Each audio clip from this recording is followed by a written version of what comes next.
নবী আমার মদিনা নববী শরীফে বসে আছেন দুই কোলে দুটো বাচ্চাকে নিয়ে। আল্লাহ নবী আদর করে চুমা দেয় ভালোবাসে।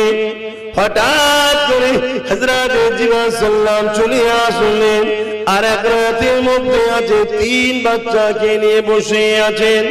এসে আল্লাহ নবীকে বললেন, ইয়া রাসূলুল্লাহ হাবিবাল্লাহ, এই দুই বাচ্চার মধ্যে একটাকে আপনি রাখেন আর একটাকে আল্লাহ পাক নিয়ে নেবেন।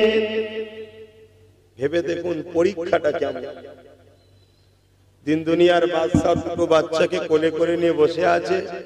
বাচ্চা দুটো খেলছে, একজনের নাম হযরত ইব্রাহিম আর একজনের নাম হযরত হোসাইন।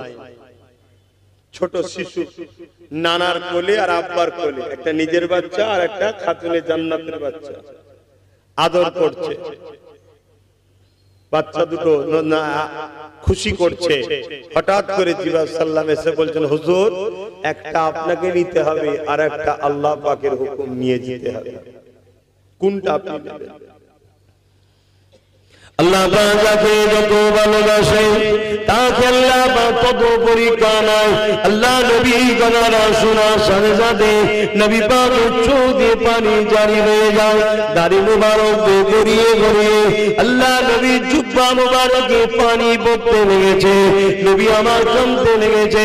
এমন সময় আল্লাহ নবী হোসাইনকে দিল না, হযরত ইব্রাহিমকে দিয়ে দিল। এতে কে নবী আমার প্রমাণ করে দিল, মানুষেরা আমি রাসূলুল্লাহ হোসাইনকে কত ভালোবাসি।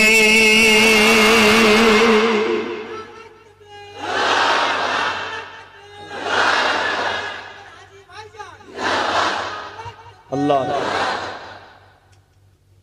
কিন্তু রাসূলের জীবনীতে কোনোদিন হোসাইনের জন্য এই দোয়াটা রাসূল চাইনি যে আল্লাহ আমার হোসাইন যেন কারবালায় শহীদ না হয়। এই দোয়াটা কিন্তু কোনোদিন চাইনি। কেন? অথচ নবী আমার যা চেয়েছেন আল্লাহ পাক কখনো ফিরিয়ে দেননি। আল্লাহ নবী যখন যেটা চেয়েছেন আল্লাহ পাক দিয়ে দিয়েছেন। এমন কোরআনের মধ্যে আছে নবী পাককে চাইতে হয়নি, নামাজের মধ্যে দাঁড়িয়ে দাঁড়িয়ে আসমানে দিয়ে বারবার তাকিয়েছে। আমার আল্লাহ পাক জিবরাইলকে পাঠিয়ে দিয়েছে, এ জিবরাইল দুনিয়ার জমিনে চলে যাও, আমার হাবিবকে যে জানিয়ে দাও আপনার তাকানো আল্লাহ পাকের বড় পছন্দ হয়েছে। আপনি বাকি যে দূরে রাত নামাজ আছে ওই নামাজটা কাবার দিকে মুখ করে আদায় করে নেন। আগে বাইতুল মুকাদ্দাসের দিকে ফিরে নামাজটা পড়তে ছিল। আল্লাহ নবী সঙ্গে সঙ্গে দূরে কাত নামাজটা কাবার দিকে ঘুরিয়ে আদায় করে নিল। নবী আমার চাইল না, শুধু মনের মধ্যে ইরাদা করেছে আল্লাহ পাক কাবাকে কিবলা বানিয়ে দিলে। সেই নবী তো বললেই হতেন যে আল্লাহ আমার বাচ্চা হোসাইন যেন কারবালায় শহীদ না হয়। আর হোসাইনের তো মর্যাদার তো অভাব নেই, দুনিয়ায় জান্নাতের সার্টিফিকেট পেয়ে গেছে, যুবকদের সরদার হবে। তাহলে কি দরকার ছিল এত কষ্ট করা? নানার উম্মতদের ঘরে শিখিয়ে দিল, যতই কঠিন অবস্থায় এসুক না কেন রাসূলের দ্বীনের সঙ্গে কখনো গাদ্দারি করবে না। আল্লাহ নবী যখন দুনিয়া থেকে চলে গেলেন, হযরত সিদ্দিক আকবর খলিফা হলেন। আবু বকর সিদ্দিক চলে যাওয়ার পর উমর ফারুক খলিফা হলেন। উমর ফারুক চলে যাওয়ার পর উসমান গনি খলিফা হলেন।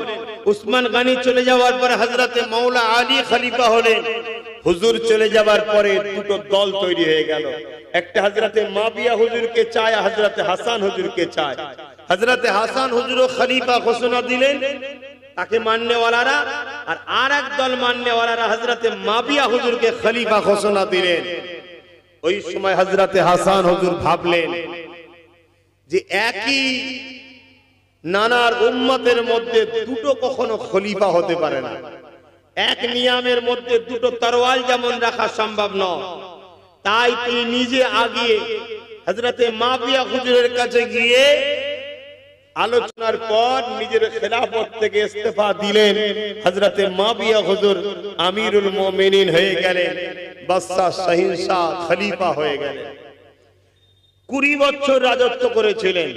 20 বছরে কোনদিনের জন্য হযরতে মুআবিয়া হুজুর হাসান হোসেন হুজুরের শানে গুস্তাগি করেনি, বেয়াদবি করেনি। কিন্তু মুআবিয়া হুজুরের ইন্তেকালের পরে জোর করে খেলাফত দখল করলো। মদিনার মানুষেরা কিন্তু মেনে নিল না। কি করে মানবে বলেন? নবী সাহাবারা কি একজন মাতালকে কখনো লিডার বলে মানতে পারে?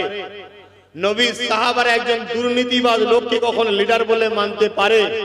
এজিদ ছিল সারাবি, এজিদ ছিল লম্পট, এজিদ রাজ দরবারে নারীদের ঘরে নিয়ে উলঙ্গ নাচ গান করত। এজিদ ছিল গরিবদের ঘরে লুটেরা, এজিদ ছিল পশুতে লড়াই করাতো। আজও অনেক মুসলমান আছে নিজেদের পশুতে লড়াই করে, খেলা দেখে। এগুলো এজিদের কাজ, শুধরে যাও। হোসাইন বলে চিৎকার দেবার কাজটা এজিদের হবে না। এই জন্য মদিনা সাহাবা হুজুররা এজিদের হাতে কেউ বায়াত হতে চাইল না। ওই সময় এজিদ দেখলো হোসাইনকে যদি বায়াতটা করতে পারি, অর্থাৎ আমার যদি সাপোর্ট করাতে পারি, তাহলে সবাইকে সহজে হয়ে যাবে। ঠিক না বেটি? মেন মাথা চলে এলে তো পুরো শরীরই চলে যাবে। তাই পাইগম এসে গেল, ইমামে হোসাইন হুজুরকে গভর্নর ডাক দিল। যাবার পরে খবর পেলেন যে এজিদ খলিফা দাবি করেছে, আপনাকে বায়াত নিতে বলেছে। ইমামে হোসাইন হুজুর বলেছিলেন আমার নিতে কোনো আপত্তি ছিল না। মুআবিয়া হুজুরের হাতে আমার ভাই নিজে খেলাফত ছেড়ে দিয়ে মুআবিয়া হুজুরকে খেলাফত দিয়েছে। তাহলে আমি হোসাইন, আমার গদি, সাম্রাজ্য, রাজত্বর কোনো লোভ লালসা নাই। যদি থাকতো আমার ভাইও তাহলে মুআবিয়া হুজুরকে ছাড়তো না। বুঝছেন তো নাকি? কিন্তু মুআবিয়া হুজুর ছিলেন ভালো। এজিদ সারাফি, বদমাইশি, লম্পট, এমনকি মায়ের সঙ্গে বেটির সাথে বিবাহ পর্যন্ত এজিদ জায়েজ করে দিয়েছিল। আমার রাসূলের রিসালাতকে অস্বীকার করত, আমার নবীর দ্বীনের বিরুদ্ধে ছিল। গরিবদের উপরে লুট, অত্যাচার, মারপিট করে সর্বসময় বেড়াতো। মদ নারী নিয়ে ফুর্তিতে জিন্দেগি কাটাতো। এজন্য আমি হোসাইন তার হাতে হাত দিতে পারবো না। আর আমরা আজকে যারা হোসাইনি দাবি করি, আমরাও তাদেরকে সাপোর্ট করি যারা এই মেয়ে, মদ, জুয়া, শরাব নিয়ে ব্যস্ত, তাদেরকে সাপোর্ট করি। আচ্ছা, আমরা বলি আমরা হোসাইনি। আল্লাহ নবীর নওয়াজাকে যখন এই কথাটা বললেন, এই কথাটাই ইয়াজিদের কাছে পৌঁছে গেল যে ইমামে হোসাইন আপনার দুর্নীতির বিরুদ্ধে আপনাকে কখনো সাপোর্ট করবে না। তখন ইয়াজিদ দেখলো ইমামে হোসাইনকে জোর করে কোনো বায়াত নিতে হবে, কেননা হোসাইন যদি আমাকে না মানে একদিন হোসাইনের দিকে তার নানা মদেরা দাঁড়িয়ে যাবে, তাহলে আমার রাজগদিটা নিরাপদ নয়। আর হোসাইনকে যদি মানিয়ে নেওয়া যায়, তাহলে দ্বিতীয় কোনদিন আর এই জমিনের উপরে আমার বিরোধী করার কেউ থাকবে না। তাই চেষ্টা করব।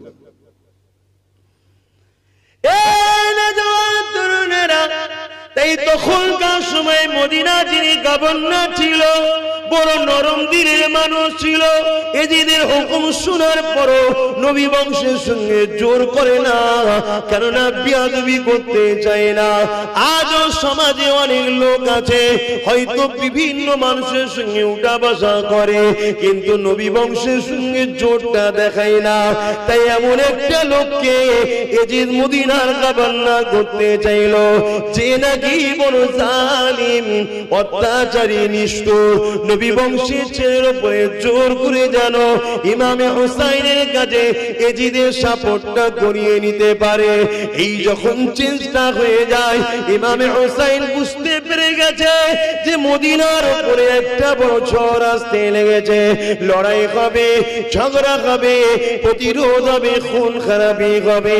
আমার নবীর মদিনা শহর রক্তাক্ত হয়ে যাবে।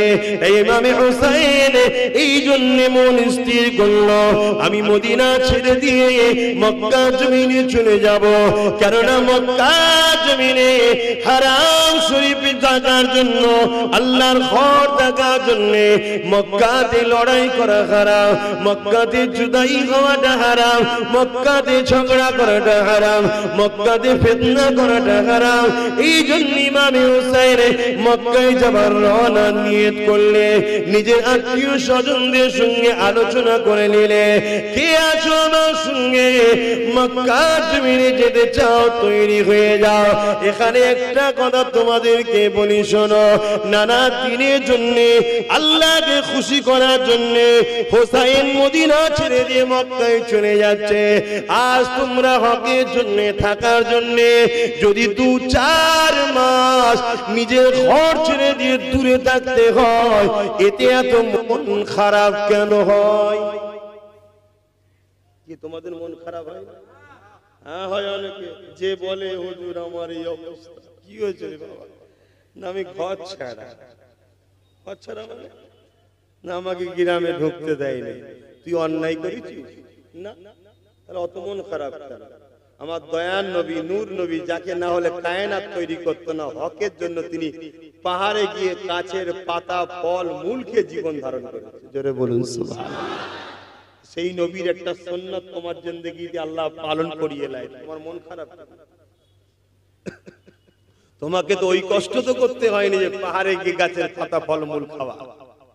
তুমি তো বেশ আনন্দে আছো, হয় শ্বশুর বাড়ি নাই কুটুম বাড়ি, আনন্দই তো রয়েছে ভালো। এরপরও মন খারাপ না? আমাদের ঈমান বড় দুর্বল, প্রেম কম আল্লাহর উপর।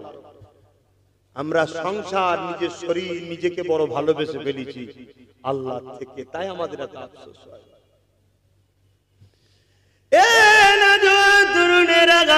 ভেবে দেখে যিনারা হাজী সাহেব রয়েছেন, আল্লাহ পাকের কাবা শরীফ তওয়াফ করেছে, মদিনা শরীফে গেছে, মদিনা শরীফে 8 দিন থাকতে হয়, 40 ওয়াক্ত নামাজ, কেউ কয়েকদিন 2 দিন কোনো কারণে বেশি হয়ে যায়। এই সামান্য কয়েকদিন মদিনা শরীফ থেকে যখন হাজিরা করে ফিরে আসতে লাগে, ওই হাজিরা চোখের পানিকে রুখে রাখতে পারে না, তাদেরকে সবাই সান্ত্বনা দেয়, সবর করো সবর করো। তথাপি ও তারা বারবার সবুজ গম্বুজটা দেখে আর কেঁদে ফেলে, চোখে পানিকে তারা রুখতে পারে না। ইয়া রাসূলুল্লাহ, আমরা হিন্দুস্তানের মুসলমান, আমরা আপনার কাছে এসেছিলাম, আজ সময় হয়ে গেছে, চলে যেতে হচ্ছে, থাকার ইচ্ছা থাকলেও থাকতে পারবো না, কেননা রাষ্ট্রের আইনের সিস্টেম রয়েছে, আমাকে রাখবে না। ইয়া রাসূলুল্লাহ, আপনাকে ছেড়ে বিদায় নিতে বড় ব্যথা হয়, চোখের পানি ফেলে হাজিরা কাঁদে। তাহলে ভেবে দেখেন সেই দিন ইমামে হুসাইনের কত না কষ্ট হয়েছিল, যে রাস্তাতে হুসাইন ছোটবেলা থেকে নানার কাঁধে কাঁধে ঘুরে বেরিয়েছে, যে গলিতে গলিতে রাসূলুল্লাহর হাত ধরে ঘুরেছে, নবীর কাঁধে কাঁধে ঘুরেছে। এ যুবকেরা, এত সহজ জিন্দা করা, আল্লাহ দ্বীনের জন্য নিজেকে দায়ী বানানো এত সহজ না, আল্লাহর জান্নাতে নিজেকে বানিয়ে নেওয়া এত সহজ না। মনে রেখে দিও যুবকেরা, অন্যায় করলো তুমি মরবে, নাই করলো তুমি মরবে, নামাজ পড়লো মরবে, না পড়লো মরবে, আল্লাহ মানলো মরবে, না মানলো মরবে, নবীর পক্ষে থাকলো মরবে, শয়তানের পক্ষে থাকলো মরবে, শরাব ছেড়ে দিলো মরবে, শরাব খেলো মরবে, হারাম না খেলো মরবে, হারাম খেলো মরবে। এই দুনিয়াটা শুধুমাত্র একটা পরীক্ষার জায়গা, এখানে আমরা আল্লাহর জন্য যদি জিন্দেগি কাটাই, অর্থাৎ আমি যা কিছু করব আল্লাহর জন্য করব, আমি নামাজ পড়বো আল্লাহর জন্য, আমি রোজা রাখবো আল্লাহর জন্য, আমি হজ করবো আল্লাহর জন্য, আমি যাকাত দেবো আল্লাহর জন্য, আমি দান খয়রাত করবো আল্লাহর জন্য, আমি মা বাপকে ভালোবাসবো আল্লাহর জন্য, আমি সংসার করবো স্ত্রীকে ভালোবাসবো আল্লাহর জন্য, ছেলে মেয়েদের দেখভাল করবো আল্লাহর জন্য, আমি রাষ্ট্রকেও ভালোবাসবো আল্লাহর জন্য। হিন্দু, দলিত, আদিবাসী, সাঁওতাল, বাগদি, যে কোনো ধর্মের মানুষ হোক না কেন, মানুষ হিসাবে মানুষকে সাহারা দেবে, মানুষ হিসাবে মানুষকে ভালোবাসবে। এই ভালোবাসাটাও আল্লাহর জন্য হবে, কারণ নবী আমার জানিয়ে দিলে লা ইয়ারহামুল্লাহু মান লা ইয়ারহামুন নাস, যে মানুষকে ভালোবাসে না আল্লাহ পাকের দয়া সে পাবে না। তাই আমরা যা কিছু করব আল্লাহর জন্য, আল্লাহর জন্য। কাউকে যদি নেতা বলে মেনে নিই আল্লাহর জন্য, কারো যদি বিরোধী করি আল্লাহর জন্য, কাউকে যদি মুফতি বলে মানি আল্লাহর জন্য, কাউকে পীর বলে মানি আল্লাহর জন্য, কারো যদি বিরোধী করি আল্লাহর জন্য, তবেই সে প্রকৃত ঈমানদার। তাই নবী আমার জানিয়ে দিলে মান আহাব্বা লিল্লাহ ওয়া আবগাদা লিল্লাহ ওয়া আতা লিল্লাহ মান আলিল্লাহ ফাকাদ ইসতাকমালাল ঈমান। এই যুবক, এই জিন্দেগি তোমার চিরস্থায়ী নয়, আজ আছো কাল চলে যাবে, কোনো গ্যারান্টি নাই তোমার দাদু বেঁচে থাকবে তুমি চলে যেতে পারো। কত যুবক তোমাদের গ্রামে জানাজা হয়েছে, যখন কোন শয়তানি খেয়াল আসবে, পাপ কাজ করতে মন যাবে, আল্লাহ পাক নারাজ হবে এমন কোন কাজ করতে মন যাবে, একবার কবরস্থানে ঘুরে এসো, দেখে নিও তোমার মতো কত যুবক ওই কবরে শুয়ে আছে। এই বলে দিয়ে যায় পরিবর্তন হয়ে যায়। এই জমিনটা অন্য কারণে আল্লাহ, এই আসমানটা অন্য কারণে আল্লাহ। যে দুটো চোখ তুমি পেয়েছো অন্য কেউ দেয়নি, আল্লাহ দিয়েছে। যে দুটো কান আমাদের রয়েছে অন্য কেউ দেয়নি, আল্লাহ দিয়েছে। যে দুটো পা যে অন্য কেউ দেয়নি, আল্লাহ দিয়েছে। তুমি যে জবানে কথা বলো, আমি যে বলছি, এটা অন্য কেউ দেয়নি, আল্লাহ দিয়েছে। এই যে মিম্বার শরীফে আমি বসেছি, এত হাজার হাজার মানুষ যে আমার কাছে এসেছে, তোমাদেরকে অন্য কেউ আনেনি, আল্লাহ এনেছে। এত বাধার পরও আজও কোটি কোটি যুব ভাইজান ভাইজান করে পাগল। এটা অন্য কোন কারিশমা নয়। কাউকে আমি চাকরি দিইনি, কাউকে আমি ভয় দেখাইনি, কাউকে বিরিয়ানি দিইনি, কাউকে আমি কেস মিথ্যা দিইনি যে না গেলে মারবো তোকে। তথাপি এই প্রেম অন্য কোন কারণ নয়, এ সব কিছুই আল্লাহ দিয়েছে, আল্লাহ দিয়েছে।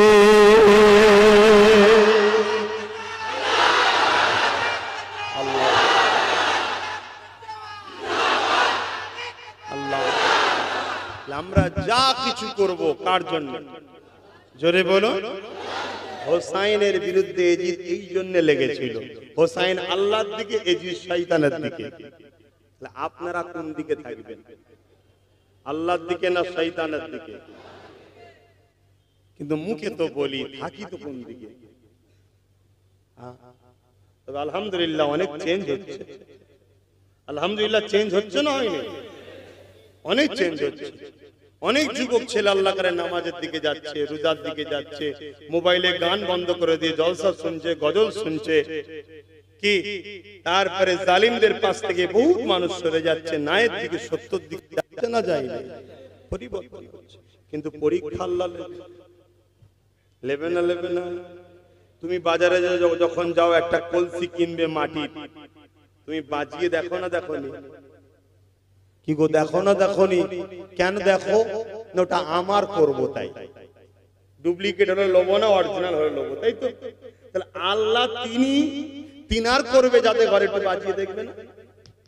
কি গো, বাজাতে গিয়ে দেখা যাবে মিথ্যা কেস খেয়ে গেছে, টেনশন নিলে হবে না। কেন? আমি তো হকের উপরে আছি, এটা আমার আল্লাহর পরীক্ষা ছিল। হকের জন্য কথা বলতে গেছো, দেখছো তারপরও তোমার উপরে অনেক চাপ, বাধা, বিঘ্ন হচ্ছে, মন খারাপ করলে হবে না, এটা তোমার পরীক্ষা নিয়ে হচ্ছে। আমরা স্বাভাবিক যেটাই কিনি একটু পরীক্ষা করে নিই, কেন? আমার করব তাই। আল্লাহ তিনি আমাদেরকে পরীক্ষা ছাড়া কেন তিনার করবে? প্রিয় বান্দা যাদেরকে করবে, নিজের করবে, জান্নাত দেবে, তুই পরীক্ষা নেবে না? নেবে না। ধৈর্য হারা হলে হবে? ধৈর্য হারা হলে হবে না। সবকিছু আমাদের মাকসাদ যেন একটা থাকে, আল্লাহ। কত বুঝে আসছে? এটাই ছিল হোসাইনের জিন্দেগি। আল্লাহ নবী নওয়াজা হযরত ইমাম হুসাইন এইভাবে নিজের সাথীদের ঘরে নিয়ে মক্কা শরীফের দিকে রওনা দেবে। তার আগে মদিনার রওজাদার নবী পাকের কদমে একটু হাজিরা দেবে বলে যায়। যখন মদিনা নববী শরীফে ঢোকে হযরত ইমাম হুসাইনের চোখ ভরা পানি, হুজুর আমার কাঁদতে কাঁদতে যায়, নানা জান এই মদিনা ছেড়ে আমাকে চলে যেতে হচ্ছে নানা জান, কেননা মদিনার উপরে একদল জালিমদের নজর রয়েছে, আমাকে তারা বায়াত জোর করে নিতে চায়, তাদের সাপোর্টটা আমার জোর করে তারা নিতে চায়, তাই নানা জান আমি চলে যেতে লেগেছে।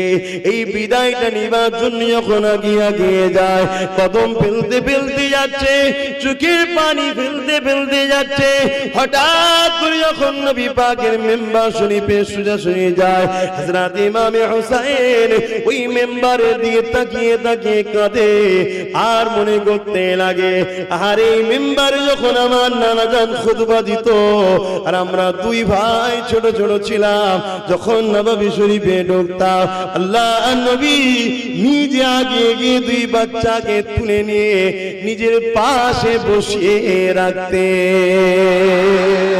এ যুবকেরা, আল্লাহ নবীর জীবনীতে এমন ইতিহাস পাওয়া গেছে, ইমাম হাসান হুসাইন নুকিয়ে নুকিয়ে নববী শরীফের পাশ থেকে দেখতেন কখন নানা জান সিজদায় যাবে। যখনই সিজদায় চলে যায় ইমাম হাসান হুসাইন ছুটে গিয়ে আল্লাহ নবীর পিঠ মুবারকে দুজনে উঠে বসে পড়তেন, দুদিকে পা দিয়ে বসে গিয়ে নানা জানের চুল মুবারককে মজবুত করে ধরে বসে থাকতো। আল্লাহ নবী তিনবারের জায়গায় 70 বার হয়ে যেত তাসবিহ পড়তে, সুবহান রাব্বিল আলা সুবহান রাব্বিল আলা, কেননা মাথা তুললে বাচ্চা দুটো পড়ে যাবে। আর যে হাসান হুসাইনকে সিজদা অবস্থাতে নবী পিঠে বসিয়ে রেখে তাসবিহকে বাড়িয়ে দিতে, সে হাসান হুসাইনের উপরে যারা জুলুম করেছে এদেরকে আল্লাহ কখনো মাফ করবে না। কোন দিক দিয়ে যদি এদের সঙ্গে আমাদের সম্পর্ক হয়ে যায় বড় ভয় হয় আল্লাহ না আমাদেরকেও জাহান্নামে দিয়ে দেয়। এই না জানেরা আল্লাহ নবীর নওয়াজা ইমাম হাসান হুসাইন হুজুর আল্লাহ নবীর রওজা মোবারকের কাছে গেলেন, নানা জানকে সালাম দিলেন, চোখ ভরা পানি দিয়ে সেখানে কথাবার্তা হওয়ার পরে বিদায় নিলে অনেক বড় কথা মক্কা জমিনে পৌঁছে গেল। এদিকে কুফার মানুষেরকে খবর গেল ইমাম হুসাইন এবং সাহাবা হুজুররা এমন করে এজিদের কাছে বায়াতটা নাইনে, তাই কুফার মানুষেরা সঙ্গে সঙ্গে ইমাম হুসাইনের বায়াত নেবে বলে, হুসাইন হুজুরকে সাপোর্ট করবে বলে ইমাম হুসাইন হুজুরকে চিঠিটা লিখে পাঠিয়ে দিল। ওই চিঠিটা পাওয়ার পরে ইমাম হুসাইন হুজুর সাহাবাদেরকে পরিবারদেরকে দেখাতে লাগলো, দেখো দেখো কুফার মানুষেরা আমাকে তারা মেনে নিয়েছে, এজিদকে তারা মানতে চায় না। বড় দুঃখের সাথে বলতে হয় এই মুসলমানের মধ্যে থেকে একদল মুসলমান আজও আছে এই হুসাইনের গোলামকে দালাল বলেছে, আর একদল লোক রয়েছে এই হুসাইনের গোলামকে ভাই বলে মেনে নিয়েছে। সেদিনও ছিল, আজও আছে, মন খারাপ করার কিছু নেই। বিচার তো একটা জায়গায় হয়, হবে কোথায় বলুন না? হ্যাঁ, তোমাদের উলুবেড়িয়াতে নয়, আর কলিকাতাতেও নয়, আর দিল্লিতেও নয়, আর পৃথিবীর কোন জায়গায় নাই। বিচারের একটা জায়গা আছে, কোথায়? সুম্মা নুফিকা উখরা ফাইযাহুম কিয়ামুন ইয়ানজিরুন, ময়দানে মাহশর। নাগল দিলে যেমন আলো ওঠে, মানুষ উঠবে জমিন থেকে তার রবের দিকে যাবে। এমনি এমনি বানাইনি আমাদের ঘরে, সব হিসাব সেখানে নিয়ে হবে। জবান দিয়েছিলাম আমি, প্রচার করেছিলিস কার? তাকত দিয়েছিলাম আমি, খরচ করেছিলিস কোথায়? যৌবন দিয়েছিলাম আমি, খরচ করেছিলিস কোথায়? আল্লাহ হিসাব নেবে না? নেবে না? একটু বুঝে বুঝে চলো। হোসাইন হুজুরের জীবনীটা দেখো, বোঝো কিসের লড়াই, গদির লড়াই নয়, হক আর না হকের লড়াই।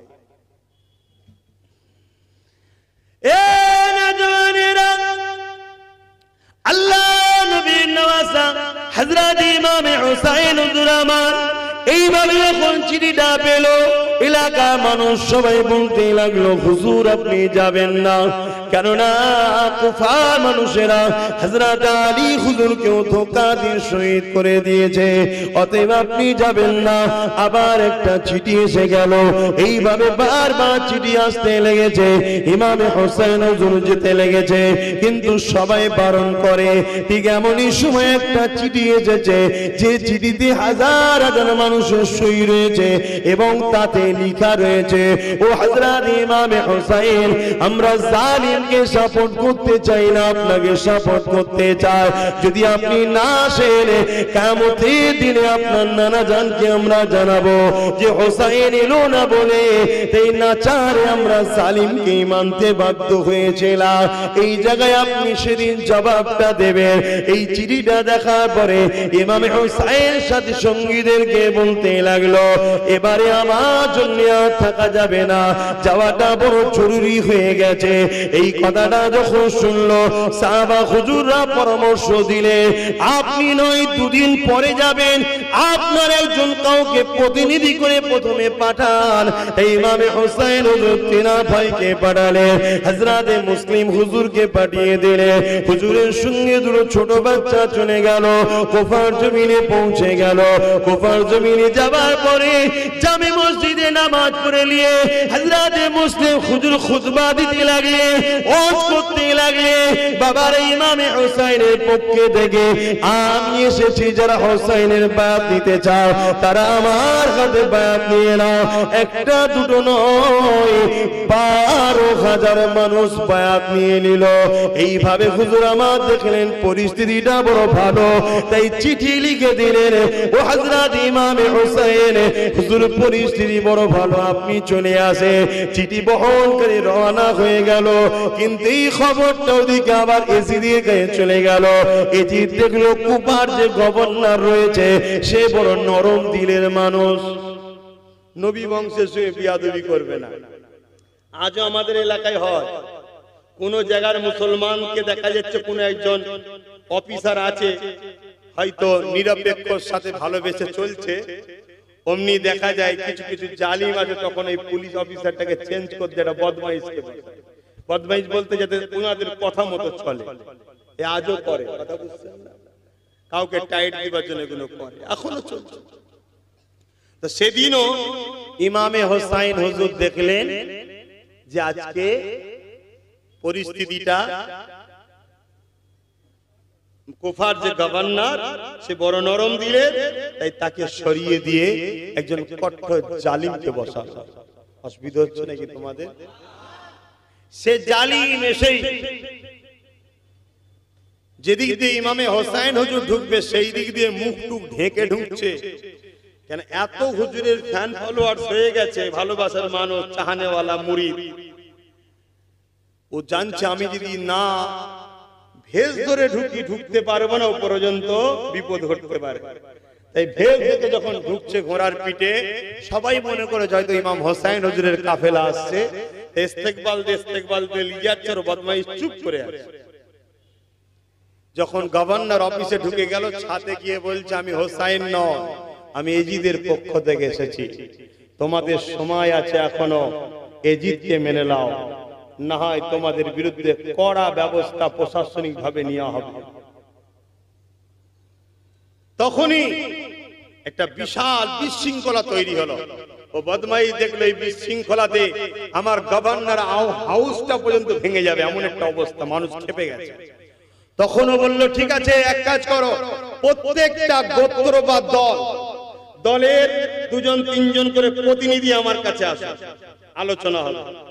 খুব ভালো করে শোনেন, আজও এরকম চলছে। প্রতিনিধি আসো, প্রতিনিধি গেল, তাদেরকে কি করলো, চাপ দিল। তারা বুঝতে চাইলো না, তখন কি করলো, তাদেরকে বন্দী পর্যন্ত করে ফেললো। পরিস্থিতি এত নিয়ন্ত্রণের বাইরে চলে গেল, তখন তাদেরকে বলতে লাগলো, তাদের মধ্যে থেকে কয়েকজনকে কতল করে দিল, শহীদ করে দিল। দিবার পরে গভর্নর অফিসের সামনে টাঙিয়ে রেখেছে যেটা দেখে মানুষের মধ্যে একটা ভয় শুরু হয়ে গেল। এটাও আজকে চলছে, একদল মারছে, একদল ভিডিও করছে, দেখেন না? এটা উদ্দেশ্য কি? শুধুমাত্র ভয় সমাজে প্রতিষ্ঠিত করা, অন্য কিছু নয়। ভয় কখনো, আল্লাহকে যারা ভয় করে তারা অন্য কাউকে কখনো ভয় করতে পারে না। এটা অসম্ভব, এটা অসম্ভব। একটা হৃদয়ে দুটো জিনিস থাকতে পারে না। এই জায়গাতে ইমামে হোসাইন হুজুর এই দিকে রওনা দিয়েছে। এই পরিস্থিতি দেখে ইমাম মুসলিম হুজুর বড় চিন্তিত হয়ে উঠলেন যে কি হবে। হুজুরকে তো চিঠি দিয়ে ফেললাম, হুজুর তো রওনা দিয়েছে। ভাইরা, নওজোয়ান তরুণেরা, অনেক বড় কথা মূল জায়গাতে বলি। এমন করে গভর্নর অফিস থেকে যাদেরকে বন্দী করা হয়েছিল তারাও ভয় খেয়ে গেল। তারা ওপর থেকে এলাকার মানুষদেরকে বলতে লাগলো, তোমরা মুসলিমের পিছন থেকে সরে যাও, না এরা আমাদেরকে কতল পর্যন্ত করে দেবে।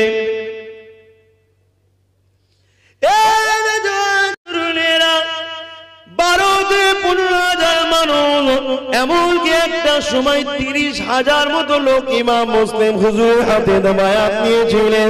তারা সবাই এক ভাষণে ভয় খেয়ে গেল, যে যা করে ঢুকে গেল। ইমামে মুসলিম হুজুর যেটু সারা পাবে কারো বাড়িতে যে থাকবে থাকতে পর্যন্ত দিল না। এই যুবকেরা কুফার জামে মসজিদে হুজুর আমার নামাজ পড়তে এলেন জুম্মার দিনে। এমন করে দেখা যায় ওনার পিছনে কেউ আর নাই। দুটো ছেলেকে নিয়ে হুজুর আমার ফজরের নামাজ আদায়টা করে নিলে। হুজুর আমার বুঝতে পেরে যে দুটো ছেলেকে আল্লাহ নবীর একজন বয়স্ক সাহাবী ছিলেন, তিনার বাড়িতে লুকিয়ে রেখে নিজে আর এক জায়গাতে গা ঢাকা দিলে। এ যুবকেরা হুজুর আমার ভাবতে লেগেছে আমরা শহীদ হয়ে যাব, কোনো অসুবিধে না। ইমামে হোসাইন হুজুরকে চিঠি দিয়ে দেওয়া হয়েছে, হুজুর যদি চলে আসে কি না মুসিবত হয়ে যাবে।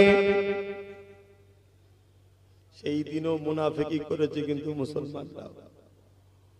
আজও কিছু মুসলমান আছে মুনাফিকি করে, আমরা বুঝি। তারপরও হকের জন্য আমাদের ঘরে কথা বলতে হয়, চলতে হয়, আগাতে হয়।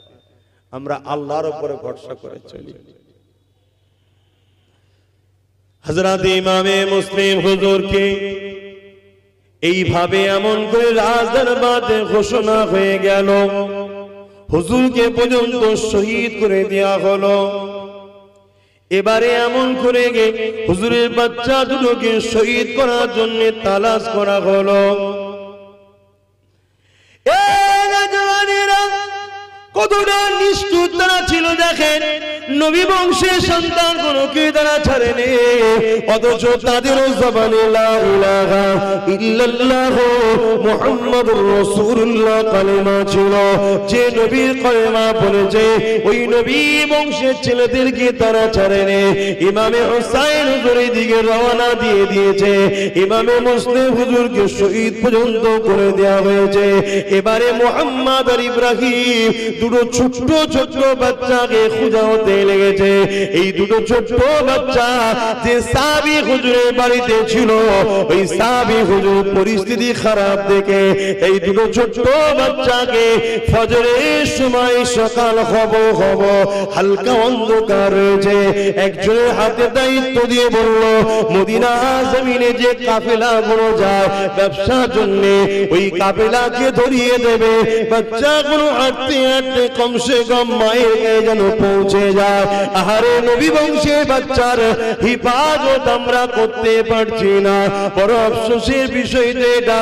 এমন করে সেই বাচ্চা দুটোকে যা দায়িত্ব দিয়েছিল সে ছাড়তে গিয়ে দূর থেকে কাফেলাকে দেখিয়ে দিয়েছে হালকা অন্ধকারে, এবং ছোট্ট ছোট্ট দুটো বাচ্চা ওই কাফেলাকে ধরতে না পেরে কাফেলাটা হারিয়ে যায়।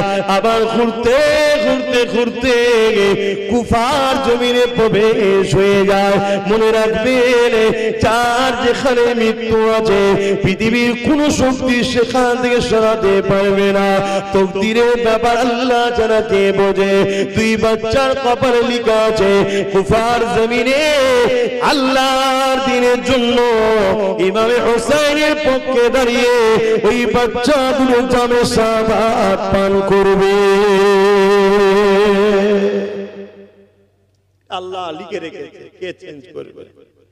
আমাদেরও কার কি কপালে লেখা আছে আমরা জানি না, এটা চেঞ্জ করতে কেউ কখনো পারবেও না।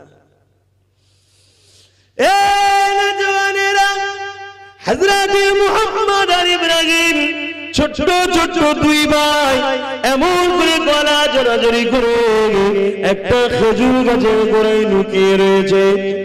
এমন সময় একজন মহিলা, সকাল ফজরের সময় হয়েছে, পানি আনতে গিয়ে বাচ্চাদের কান্নার আওয়াজ শুনতে পেয়ে অনেক বড় কথা ছোট্ট ছোট্ট করে কিছু কিছু বলছি, এমন করে বাচ্চাগুলোকে দেখতে পেয়ে অবাক হয়ে যায়। এত সুন্দর বাচ্চা কাদের গো তোমরা বাবা? ওই সময় বাচ্চাগুলো বলতে লেগেছে, আমরা মদিনার সন্তান, নবী বংশের সন্তান, হযরতে মুসলিম আমার আব্বা যান। আরে মহিলাটা বুঝতে পেরে গেছে যে এই দুটো বাচ্চাকেই তো খোঁজা হচ্ছে। মহিলাটার অন্তরে আল্লাহ নবীর প্রেম ছিল, মহব্বত ছিল, ভালোবাসা ছিল। তাই নিজের জানকে বাজি লাগিয়ে বাচ্চাগুলোকে কাপড়ের মধ্যে আড়াল করে লুকিয়ে লুকিয়ে লুকিয়ে নিজে ঘরের মধ্যে রেখে দিয়েছে। কিন্তু যত সন্ধ্যা আগিয়ে আসে মহিলার মধ্যে একটা ভয় কাজ করতে লেগেছে। কেন? মহিলার স্বামীটা ছিল বড় বদমাই, মহিলার স্বামীটা ছিল বড় লোভী, মহিলার স্বামীটা ছিল জিদের পক্ষে এবং সে অর্থের জন্য যা খুশি করতে পারে এই রকম মন মানসিকতা ছিল। এই মহিলাটা মনে করতে লেগেছে, না জানি সালিম যদি এই বাচ্চাগুলোর খবর পেয়ে যায়, এজিদকে না বলে দেয়, এই চিন্তায় মহিলা ভয় খেতে লাগলো।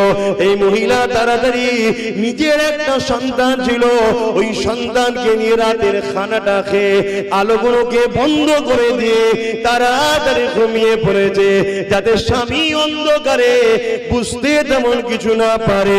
এই বাতি বন্ধ করে দিয়ে শুয়ে পড়েছে। এমন সময় জালিম ঘরের মধ্যে ঢুকেছে। ওই মহিলা স্বামী ঘরে এসেছে, আসার পরে স্ত্রীকে বলতে লেগেছে, এত আলো বাতি বন্ধ কেন? খাবো আমি, খাবার দাও। কোন রকম ভাবে অন্ধকারে কিছু খাইয়ে দিয়ে তাড়াতাড়ি নিজে নিয়ে গিয়ে স্বামীকে ঘুম পড়িয়ে দিয়েছে। কিন্তু আল্লাহ পাকের কুদরত, আল্লাহ পাকের মর্জি কে বা বোঝে? আল্লাহ পাকের হুকুমকে কে বা টালতে পারে, কে বা সরাতে পারে? গভীর রাত্রিরে হঠাৎ করে বড় ভাই ঘুম ভেঙে যে কাঁদে, ছোট ভাইকে তুলতে লেগেছে, ভাই উঠে বড় সময় আমাদের আর না।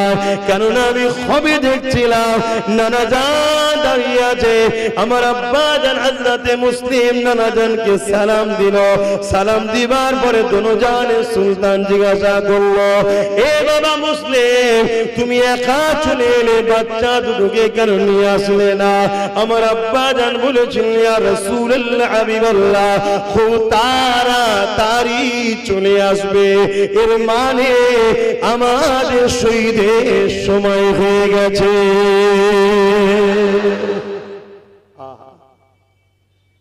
আল্লাহ দেখুন তারা দিনের জন্য কি করেছে। আজকে আমরা দিনের উপকার তো দূরের কথা, দিনের ক্ষতির জন্য উঠে পড়ে লেগেছি। আজকের ফেরাউন, আজকের দাজ্জাল, আজকের কি বলে এজিদকে আমরা সাপোর্ট করে যারা পাওয়ারের জোরে আমার মসজিদ, আমার মাদ্রাসাকে সন্ত্রাসের আখড়া বলছে, বলে না বলে না? আমার দিনকে মিটাবার চেষ্টা করছে না করেনি? আমার বোরখার বিরুদ্ধে বলে না বলে না? তাদেরকে তো আমরাই শাবাশি দিয়েছি, দিনকে শেষ করছি আমরা।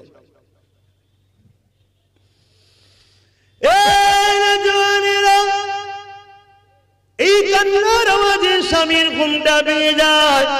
স্বামী তাড়াতাড়ি স্ত্রীকে তোলে, ওঠো, কোথা থেকে বাচ্চার কান্না আসছে?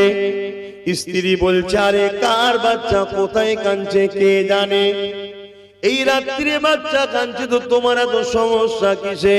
না, রাত দরবার থেকে ঘোষণা দিয়েছে দুটো বাচ্চা মদিনা থেকে এসেছে, মোহাম্মদ আর ইব্রাহিম, এই দুটো বাচ্চাকে যে ধরে দিতে পারবে তাদেরকে অনেক পুরস্কার দেওয়া হবে।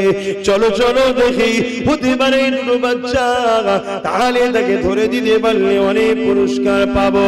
ওই সময়তে এমন করে স্ত্রী বোঝাতে লেগেছে স্বামীকে, কি কথা তুমি বললে, কার বাচ্চা কাঁদে কে জানে, আর যদি সেই দুটো বাচ্চা হয় কি করে এই বাচ্চা দুটোকে তুমি রাজার হাতে তুলে দিয়ে পুরস্কার নেবে? তুমি কি এত বড় অত্যাচার জুলুম করতে পারবে নবী বংশের উপরে? তখন সে বলতে লাগলো না, আমার অর্থ লাগবে, পয়সা লাগবে, অর্থ লাগবে, পয়সা লাগবে।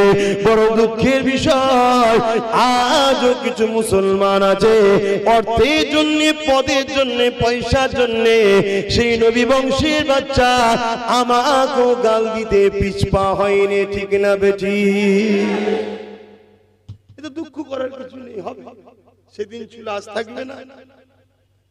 যদি মোহাম্মদ ইব্রাহিমকে বলতে পারে আমাদেরকে বলবে না, হতে পারে আমরা তো অনেক দূর চলে এসেছি রে বাবা, 1400 বছর হয়ে গেছে, তখন টাটকা টাটকা। কি গো অসুবিধা হচ্ছে? বলবো না দোয়া করে দেবো, কিন্তু শুধু শুনবে না বুঝবে? বোঝো বোঝো, তুমি ভেবনি বেশ আমি তো ভালোই আছি না। ইমামে হোসাইন হুজুরের বিরুদ্ধে একটা সাহাবী ছেলে লেগেছিল, একটা সাহাবী ছেলে, এক সাহাবী হুজুরের ছেলে, তার ছিল 25,000 সৈন্য, একটা টিম ছিল। কত? 25,000। তাকে বলেছিল হোসাইনের বিরুদ্ধে তোমাকে একটা জায়গা থেকে গভর্নর করা হলো, কাগজ দিল, লেটার, অমুক জায়গা তুমি গভর্নর, কিন্তু তুমি গভর্নর হবার আগে কারবালায় একটা লড়াই হবে হোসাইনের সাথে, ওই লড়াইটাকে করে তারপরে তুমি গভর্নরে যাবে। সে লেটারটা নিয়ে ঘরে গিয়ে নিজের স্ত্রী আত্মীয় স্বজনের সাথে আলোচনা করলো, সবাই বললে নবী বংশের ছেলেদের সঙ্গে লড়াই করতে যাস না। তখন তার মধ্যে একটা চেঞ্জ এলো, সে ফিরেছে, পরের দিন বলল না আমি হোসাইনের সঙ্গে লড়াই করতে পারবো না। তখন তাকে বলল তোমাকে যে গভর্নরের দায়িত্ব দেওয়া হয়েছিল লেটারটা ফেরত দাও। লেটারটা দেখলো, দেখার পরে বলল না আমি লড়াই করতে যাব। একটা পদের লোভে হোসাইনের বিরুদ্ধে চলে জাহান্নামী হয়ে গেল। শুনছেন? এটা পদের জন্য, এটা পদ। আর এটাও শুনে রেখে দেন, এজিদ এবং তার সঙ্গী সাথীদের ঘরে আমার আল্লাহ বেশি দিন দুনিয়ায় সুখ করতে দেয়নি, 3.5 মাসের মধ্যে তাদের নাম নিশানা আল্লাহ মিটিয়ে দিয়েছিল। জোরে বলুন সুবহানাল্লাহ। এজিদ ভেবেছিল হোসাইন মিটে গেলে আর কোনদিন আমার বিরুদ্ধে কেউ দাঁড়াতে পারবে না। মানুষ যতটা না চুপ ছিল, নবী পরিবার যখন দামের শহর থেকে মদিনার দিকে ফিরে আসছিল, হোসাইনের পরিবার, নবী বংশের পরিবার, মহিলারা, তাদের জবানের যে কবিতা ছিল, সেই কবিতা বিশ্বের মানুষদের ঘরে যে রাস্তা দিয়ে গেছে ঈমানকে আরো জাগিয়ে দিয়েছিল।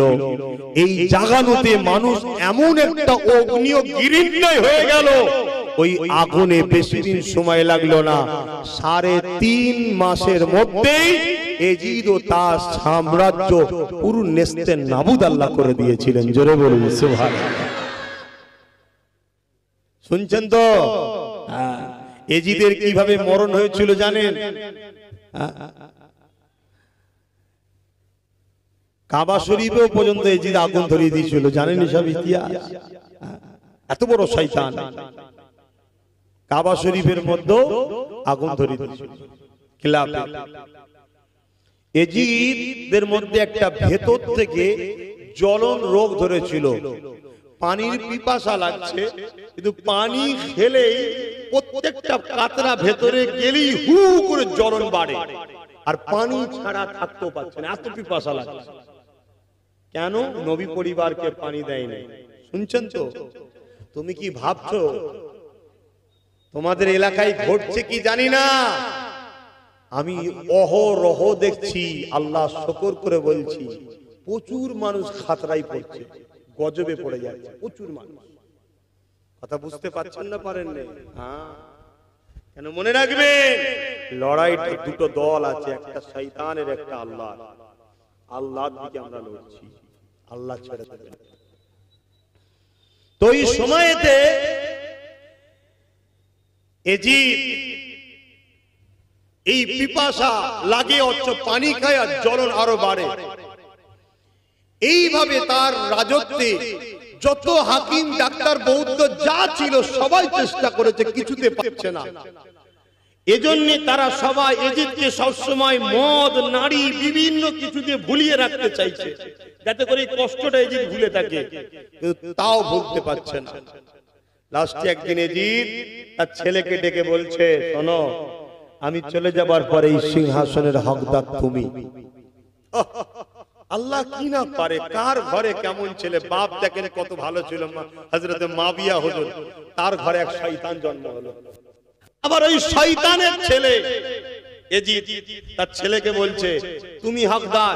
ছেলে বাপের মুখের উপরে বলছে, যে সিংহাসনের গদিতে, যে রাজত্বে, যে রাজক্ষমতাতে হোসাইনের খুন লেগে আছে, ওই গদিতে আমি লাথি মারি, আমি তোমার মতো বেইজ্জতি হয়ে জাহান্নামে যেতে রাজি নই। জোরে বলুন সুবহানাল্লাহ। এর চেয়ে বড় শাস্তি আর কি হতে পারে? সবকিছু করলাম, ঝেড়ে ঝুড়ে মেরে 3 মাসও সহ্য করতে পারছি না, চলে যেতে হচ্ছে, আবার ছেলের মুখে এত বড় অপমান। খোদার মার দেখছেন, এই খোদার মার দেখছেন তো, এ মার আরো হবে। আজও যারা এজিদের পক্ষে আছে তাদেরও হবে ইনশাআল্লাহ। লাস্টে ও ঘোড়ার পিঠে উঠে ফুর্তি, আনন্দ, ভ্রমণের জন্য ওকে সবাই বুঝিয়ে বাজিয়ে নিয়ে যাচ্ছে, যাতে শরীরের কষ্টটা কম হয়।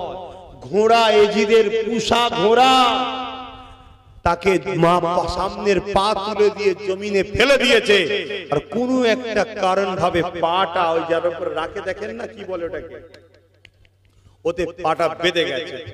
ওই অবস্থায় ঘোড়া ছুটছে, এজিদকে ঘিসড়ে ঘিসড়ে নিয়ে যাচ্ছে। বড় একটা পাথরে লেগেছে, মাথা চূর্ণ বিচূর্ণ হয়ে গেছে। ঘোড়াকে কেউ থামাতে পারেনি, অর্থাৎ একটা অবলা পশু বলে দিল, জি নবীর নওয়াসার বিরোধী জালিমকে আমিও প্রতিশোধ নেব। জোরে বলুন সুবহানাল্লাহ।